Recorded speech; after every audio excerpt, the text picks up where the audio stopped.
Hello everyone, my name is Erin Slattery, and for my Service Learning project, I volunteered at a local food pantry to serve food insecure individuals and families within my community. For my Service Learning project, I volunteered at the Community Cupboard of Elizabethtown. The Community Cupboard is part of a larger organization called the Community Place on Washington. This organization was founded by the United Churches of the Elizabethtown area.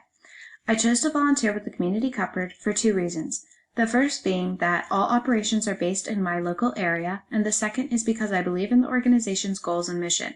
Their goal is to promote collaboration among social, community, religious, and business organizations to establish a centralized location that provides programs to meet the social, educational, and spiritual needs of the families and individuals of the Elizabethtown area. The Community Place on Washington provides essential services such as the food pantry, counseling, a homeless shelter, and a clothing donation center. The USDA has produced a standardized survey tool to screen and assess for food insecurity for individuals and families. The Community Place on Washington of Elizabethtown conducts a form of this survey with members of the community that have been identified as at risk. If the individual or family meets the USDA standards for food insecurity, they are referred to the Community Cupboard. The population that is served at the Community Cupboard of Elizabethtown are food insecure households in the Elizabethtown area. The primary clientele are low-income families and individuals. Food insecurity may be episodic or chronic. At the Community Cupboard, there are a number of families who experience chronic food insecurity and have relied on the services of the food pantry for many years. During the COVID-19 pandemic, there was a nationwide increase in food insecure households. This was also true in the Elizabethtown area. The demand for the services provided by the Community Cupboard increased significantly during 2020. The food pantry experienced an influx of new families and individuals struggling with episodic food insecurity. The Community Cupboard of Elizabethtown is now serving over 70 food insecure families and individuals. The food insecure population in the United States faces decreased food intake, reduced food quality, reduced variety of food, and disrupted eating patterns. This means that this population requires increased food quality and variety, increased volume of food available, and promotion of healthy eating patterns. The food insecure population also needs more access to social programs to meet their needs. A considerable percentage of the food insecure population in this country who utilize SNAP and other such programs do not actually receive any relief from food insecurity. There is also a large percentage of food insecure individuals and families that do not even qualify for government aid, despite living below the poverty line. Food has important cultural and social impacts such as family and community function. Food insecurity in and of itself is a social issue. The issue of food insecurity can be amplified by other social factors. Low food literacy and low health literacy are both issues of education.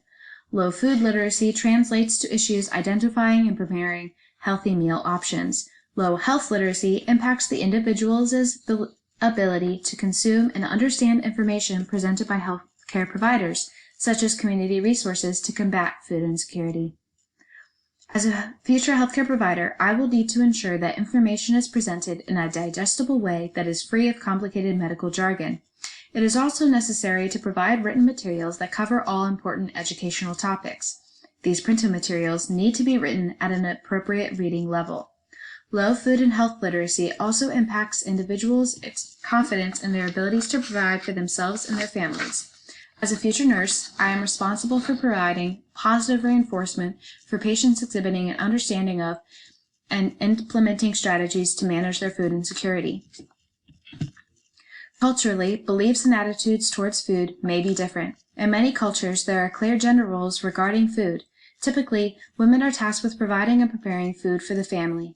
In respect to food insecurity, single mothers, and particularly mothers who are of racial or ethnic minorities, are hit hardest by food insecurity. Specifically, children of immigrant, Hispanic, and Black mothers have levels of food insecurity nearly twice as high as their white counterparts.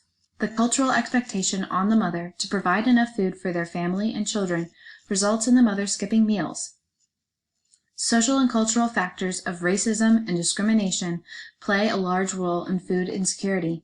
Systemic racism impacts social, financial, and physical well-being. I must actively recognize the role that systemic racism plays in food insecurity. Myself and fellow healthcare providers need to advocate for social and political change to support marginalized communities and improve food security. Realizing the political action necessary to combat the effects of systemic racism, it is logical to examine political and economic issues that impact food insecurity. Healthcare systems and providers need to take into consideration the prevalence of this issue in low-income and impoverished areas. The unfortunate reality is that currently, SNAP is ineffective at alleviating food insecurity. To address this issue, I and other healthcare providers should formulate unique and personalized plans for community support and also volunteer with local organizations. Most importantly, I as a future healthcare provider need to advocate for increased funding for SNAP, WIC, school lunch programs, and other such social support programs. It is imperative for healthcare providers to support and vote for politicians and policymakers who will protect marginalized communities while providing support and adequate funding for social programs. If social programs and policies continue to be suboptimal, I could conduct community-based research that highlights specific community needs and bring this research to the attention of local community leaders, of businesses and organizations to collaborate on a way to resolve the issues. I began preparation for my service learning hours by researching local community organizations. During my search, I came across the Community Place on Washington. I appreciated their goals and core values. I used the Serve tab on their website for my initial contact with the organization. I received information from the volunteer coordinator on what kind of activities and tasks I may be assigned as a volunteer, and I decided to move forward with this organization. Community Cupboard was not on the list of pre-approved or volunteer locations for this class. I had to collaborate with my capstone advisor and the volunteer coordinator in order to complete the necessary paperwork. After the paperwork was complete, I finalized my service learning agreement and began my volunteer hours. I helped to pick food from the shelves and stockroom to fill client orders. I participated in the food pickup and delivery process, and I spent a lot of time organizing donations, taking stock of inventory, and cleaning the food pantry.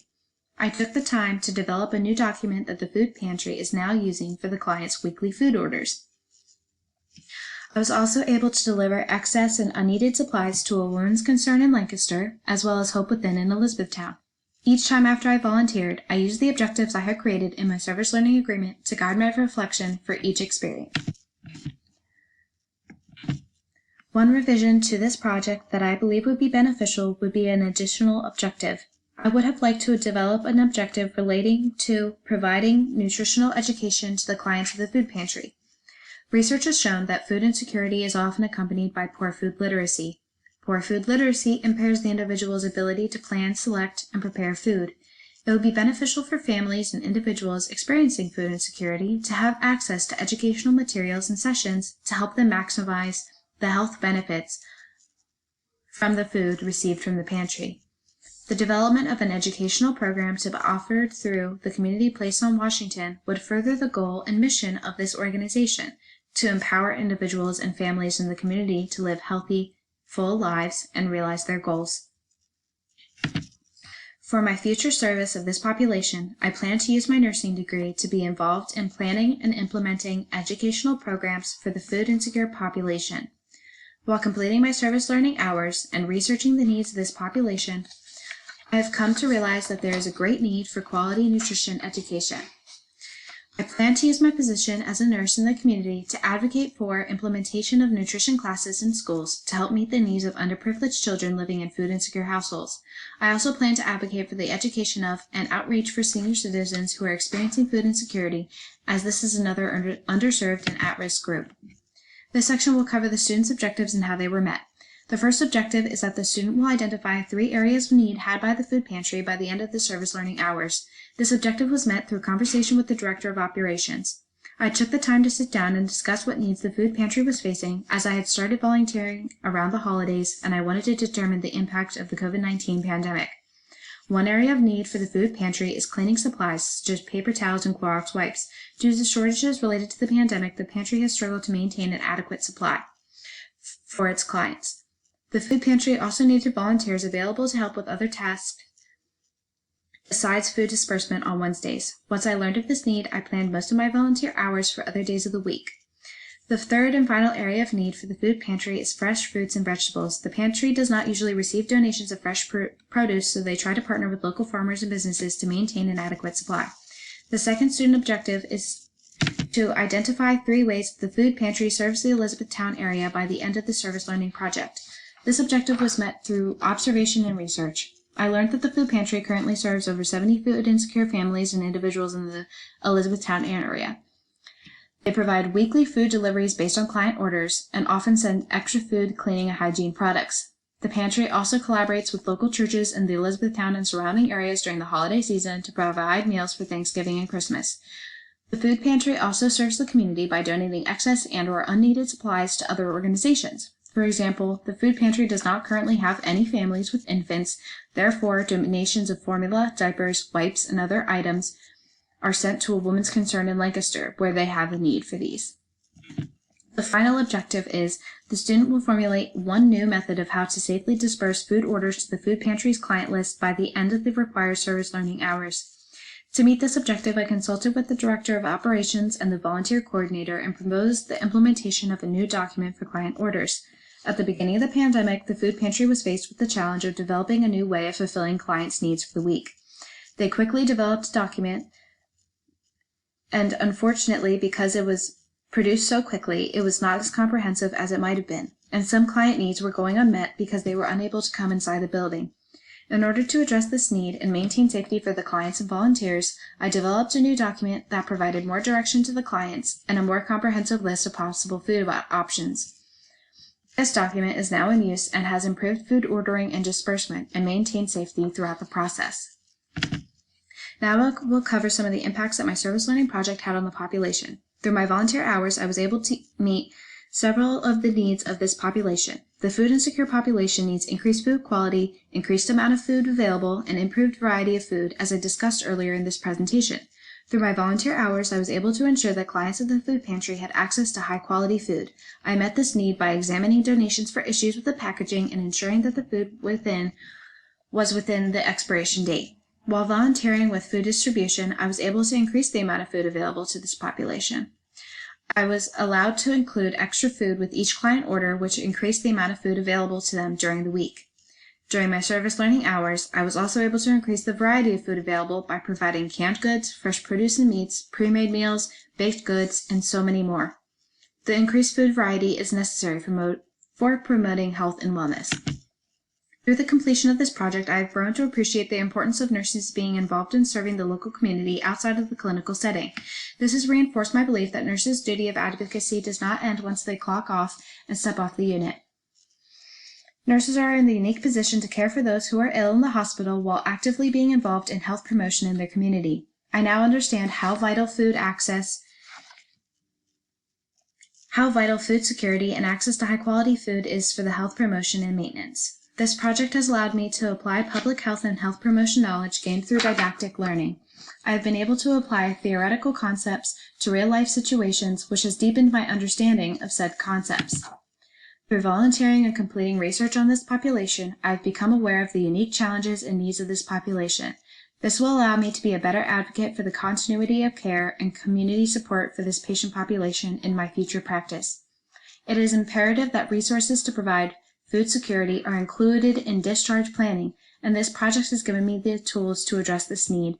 The experiences and knowledge gained from this service learning project are applicable to my future practice because no matter what type of nursing care I am providing, I may come into contact with food insecure individuals.